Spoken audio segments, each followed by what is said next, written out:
Willkommen zu Frequent Traveler TV, heute wieder mit einer frisch gepressten Sendung hier aus Kalifornien. Es hat geregnet, ja, in der Wüste regnet es. Mehr Leute sind anscheinend ertrunken als verdurstet, glaube ich, war der Spruch. Ne?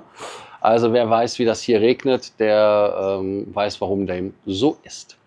Themen, die wir frisch gepresst haben, sind heute Hamburger Flughafen. Da gibt es Probleme, die Flugzeuge können nicht betankt werden.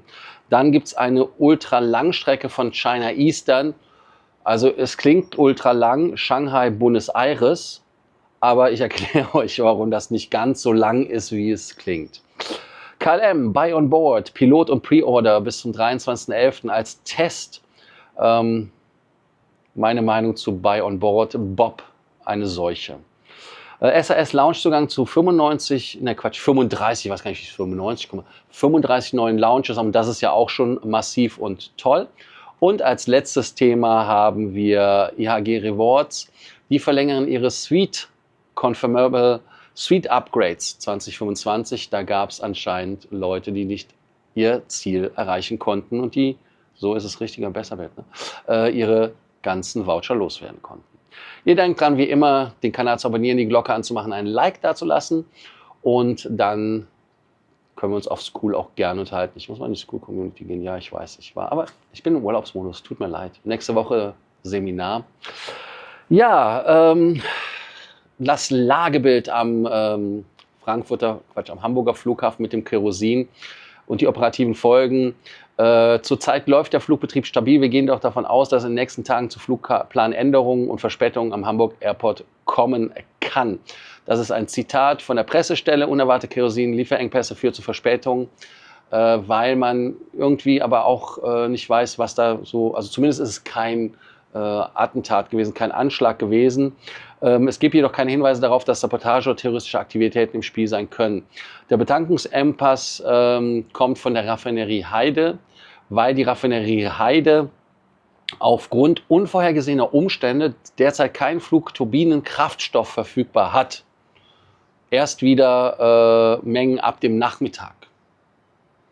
Keine Ahnung, was da passiert ist. Vielleicht eine Maschine kaputt gegangen, irgendwas, wo man das raffiniert mit, das Kerosin. Die Betankung liegt ja bei den Airlines-Lieferanten, Tankbetreibern, nicht beim Airport. Und der CEO Christian Kunsch, wir sind selbst Betroffener dieser Lage. Der Betreiber der Autobahn ist ja nicht in der Verantwortung, wann, wo, ob Tankstellen an Rastplätzen beliefert werden. Naja, nur gut, wenn es zum Geschäft gehört, dass man Flugzeuge auch betankt oder zumindest solche Sachen vorhält. Deshalb gibt es ja auch in den Bundesautobahnen Tankstellen und die haben ja auch gewisse gesetzliche Vorgaben, dass sie aufhaben müssen und so weiter. Also schwieriger Kommentar. Aber sollten Airports in Deutschland künftig eigene strategische Kerosinreserven vorhalten, um Engpässe wie in Hamburg abzufedern, dann bleibt das konsequent Sache der Marktakteure. Da bin ich mal gespannt, was ihr dazu sagt, ob man sich als Flughafen so einfach aus dieser Affäre ziehen kann. Ich habe heute noch mal ein Video gesehen von Delta Airlines, 100 Jahre mit Ed Bastian. Und ja, Delta hat sich ja auch eine eigene Tankstelle in Anführungsstrichen gekauft, indem sie eine Raffinerie gekauft haben, wo sie ihr eigenes Jet A1 machen. Also vielleicht auch eine Möglichkeit für den für den Hamburger Flughafen, aber auch für den Frankfurter Flughafen. Ich weiß gar nicht, warum ich immer Frankfurt sage zu Hamburg. Vielleicht ist das die Hitze, die Feuchtigkeit, die wir haben. Weil normalerweise ist es ja 35 Grad bis 40 Grad, aber dadurch, dass es geregnet hat, es ist irgendwie so 20 irgendwas und ehrlicherweise feucht. Nicht angenehm. Ich hoffe mal, dass das bald hübscher wird.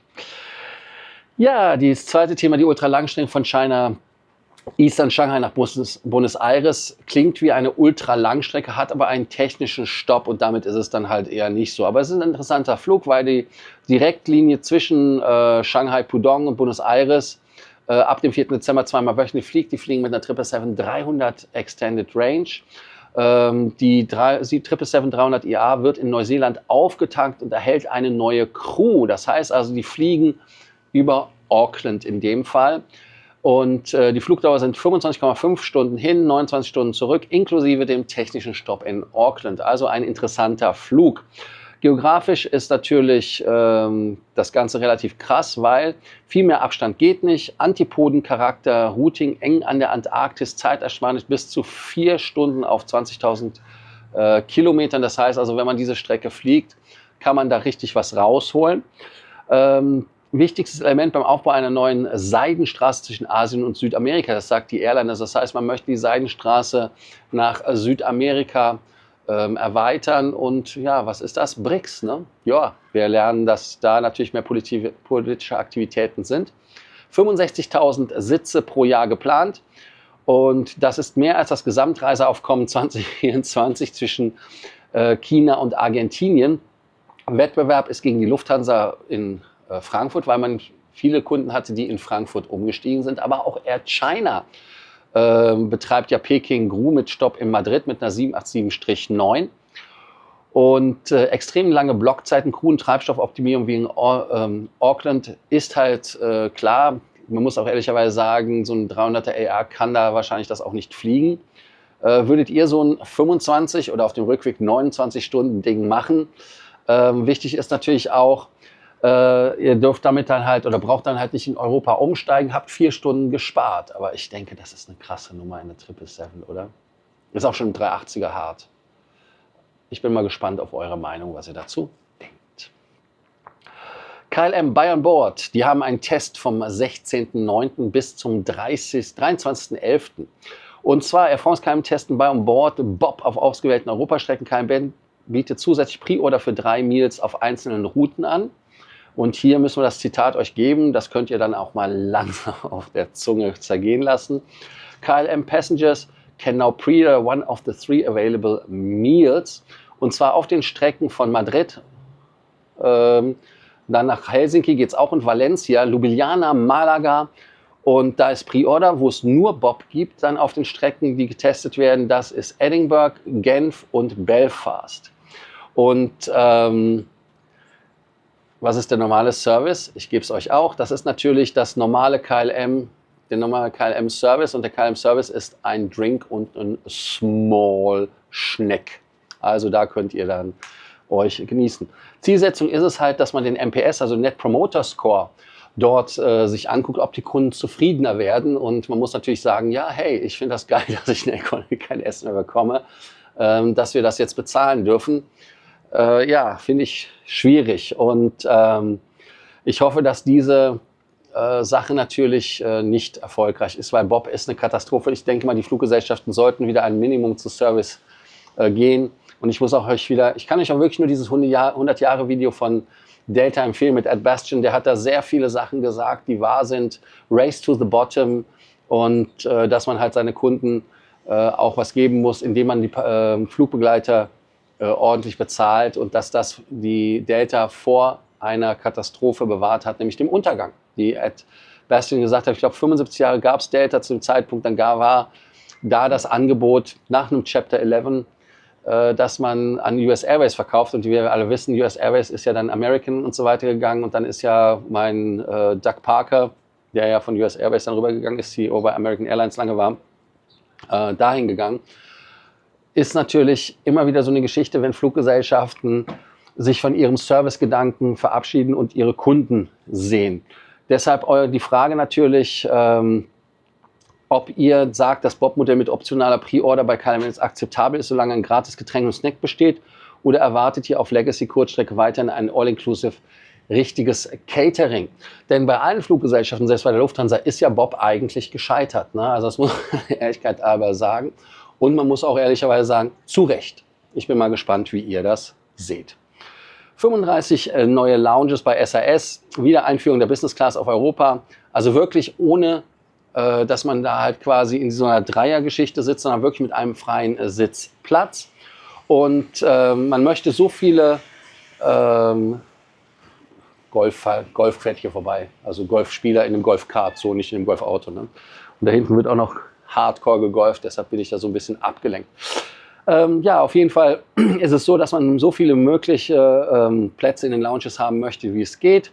Und man wird die Kunden weiter informieren. Und ich muss ganz ehrlich sagen, SAS ist sehr, sehr gut geworden, seitdem sie aus der Star Alliance raus sind.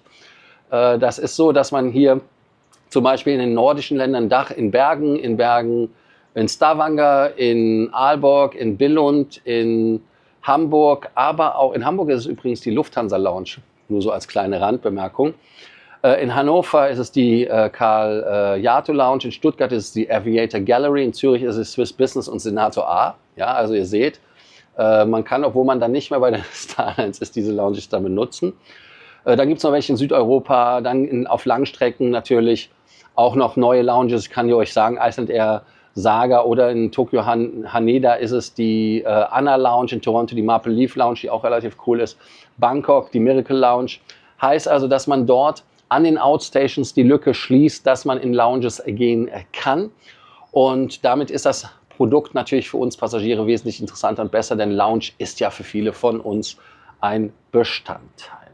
Schließt also damit die Lücke. Wie wichtig ist für euch der Loungezugang, besonders in der Europa Business Class, Dealbreaker oder nice to have? Also wenn die Pünktlichkeit und Sitzplatz frei bleiben, natürlich, ich denke mal, haben ist besser als brauchen.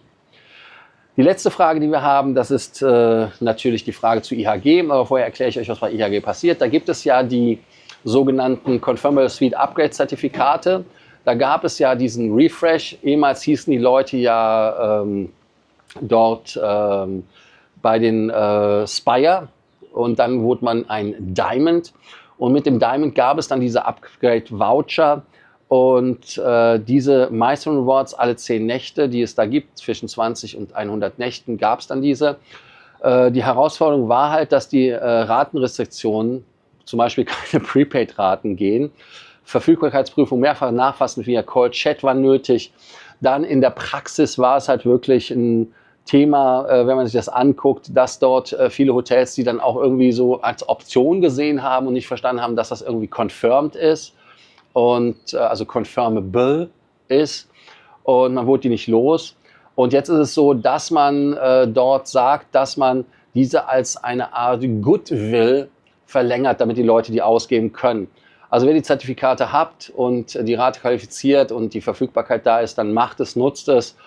Rechtzeitig IHG One Rewards Ambassador oder den Ambassador Desk anschreiben, damit ihr auch die 6 Monate maximale Verlängerung bekommen könnt. Was haben wir noch als Frage? Habt ihr 2025 erfolgreich eure Suite Upgrade Certificates benutzt oder nicht? Habt ihr da Probleme gehabt oder nicht? Da bin ich mal gespannt, was ihr dazu sagt. Ich bin durch mit der Sendung. Danke, dass ihr heute dabei wart. Sehen uns morgen, übermorgen oder wann auch immer. Ich weiß nicht, morgen bin ich wahrscheinlich bei Apple. Morgen ist 8 Uhr Apple, ne? Ihr wisst ja, morgen kommt das neue iPhone raus. Werde ich in Amerika holen, weil es länger Akkulaufzeit hat, weil der eSIM-Slot quasi kein Slot ist, sondern einfach nur Batterie, wie bei euch der Slot in Deutschland zum Rausnehmen. Deshalb nochmal 2 Stunden mehr Nutzbarkeit, was ich sehr geil finde. Aber bevor ich hier wieder techniknerdig werde, danke ich euch, dass ihr dabei wart. Die Fragen des Tages, die wir haben, die wir auch auf dem School besprechen können, ist einmal Buy on Board. Wie findet ihr das mit der Pre-Order? Sollte eine Legacy Carrier wie Lufthansa, wie KLM, Air France endlich mal wieder dazu kommen und uns Service bieten auf den Flügen, anstatt also irgendeine Sache zum Kaufen zu geben? Und was haben wir noch? Wir haben die Frage, würdet ihr 25 bis 29 Stunden fliegen, um 4 Stunden zu sparen? Wow, mich schibbert's. Also, danke, dass ihr dabei wart. Bis bald. Ciao, ciao und ich freue mich.